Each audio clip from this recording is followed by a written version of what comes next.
ಒಂದ್ ವಾರ ಆಯ್ತು ಇವ್ರಿಗೆ ಹುಷಾರಿಲ್ದಂಗೆ ಹಾಸ್ಪಿಟಲ್ ಕರ್ಕೊಂಡಿದ್ವಿ. ಅರ್ಸಿಕೆರೆಗೆ ಹೋಯ್ದ್ವಿ. ಅರ್ಸಿಕೆರೆಯಲ್ಲಿ ಆಗಲ್ಲ ಅಂತ ಹೇಳಿದ್ರು.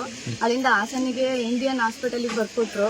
ಅಲ್ಲಿ ಹಾರ್ಟ್ ಪ್ರಾಬ್ಲಮ್ ಆಗಿದೆ ಅಂತಂದ್ರು. ಇದ್ದಕ್ಕಿದ್ದಂಗೆ ಚೆನ್ನಾಗೇ ಇದ್ರು, ಏನೂ ಆಗಿರ್ಲಿಲ್ಲ. ಇದ್ದಕ್ಕಿದ್ದಂಗೆ ಹಾರ್ಟ್ ಪ್ರಾಬ್ಲಮ್ ಆಗಿದೆ, ಹಾರ್ಟ್ ಸ್ಲೋ ಆಗಿದೆ ಅಂತಂದ್ರು. ಅಲ್ಲೇ ಅಮ್ಮಂಗೆ ಕೈ ಮುಕ್ಕಂಡೆ. ಈಗ ನಾಳೆ ಎಂಜಿಯೋಗ್ರಫಿ ಮಾಡ್ಬೇಕು ಕೈಯಿಂದವ. ಎಂಜಿಯೋಗ್ರಫಿ ಮಾಡ್ತೀವಿ, ಎಂಜಿಯೋಗ್ರಫಿಲಿ ಏನಂತ ಬರುತ್ತೆ ಅಂತ ಚೆಕ್ ಮಾಡ್ತೀವಿ ಅಂತ ಅವ್ರನ್ನ ಹೊಳಿಗೆ ಕರ್ಕೊಂಡೋಗೋ ಇದ್ರಲ್ಲಿ ಕೈ ಮುಕ್ಕಂಡೆ, ನಿಮ್ಗೆ ಅಕ್ಕಿ ತಗೋಬರ್ತೀನಿ ಕಣಮ್ಮ, ಸೇವೆ ಮಾಡ್ತೀನಿ ಅಂತ. ಅವ್ರು ಹೊಳಿಗೆ ಬಂದ್ಮೇಲೆ ಏನು ಪ್ರಾಬ್ಲಮ್ ಇಲ್ಲ, ಎಲ್ಲ ನಾರ್ಮಲ್ ಆಗಿದೆ ಅಂತ ಅಂದ್ರು. ಅದಕ್ಕಿಂತ ಮುಂಚೆ ಸ್ಕ್ಯಾನಿಂಗ್ ಮಾಡಿದಾಗ ಹಾರ್ಟ್ ತುಂಬಾ ಪ್ರಾಬ್ಲಮ್ ಆಗಿದೆ, ಸೀರಿಯಸ್ ಆಗಿದೆ, ಬೆಂಗಳೂರು ಜಯದೇವಕ್ಕೆ ಬರ್ಕೊಡ್ತೀವಿ ಅಂತ ಹೇಳಿದ್ರು. ಅಲ್ಲಿಂದ ಮತ್ತೆ ಅಮ್ಮನ್ ಬರೀ ಕೈ ಮುಕ್ಕೊಂಡೆ. ಅಲ್ಲಿಂದ ನಿಮ್ಗೆ 2 ವರ್ಷದಿಂದ ಸೇವೆ ಮಾಡ್ತಾ ಇದೀನಿ ಕಣವ, ನನ್ ಗಂಡು ಉಳಿಸ್ಕೊಡ್ತೀಯ ಬಿಡ್ತೀಯ, ನಿನ್ ಮೇಲೆ ಬಿಟ್ಟಿದೀನಿ ಅಂತ ಅಂದೆ.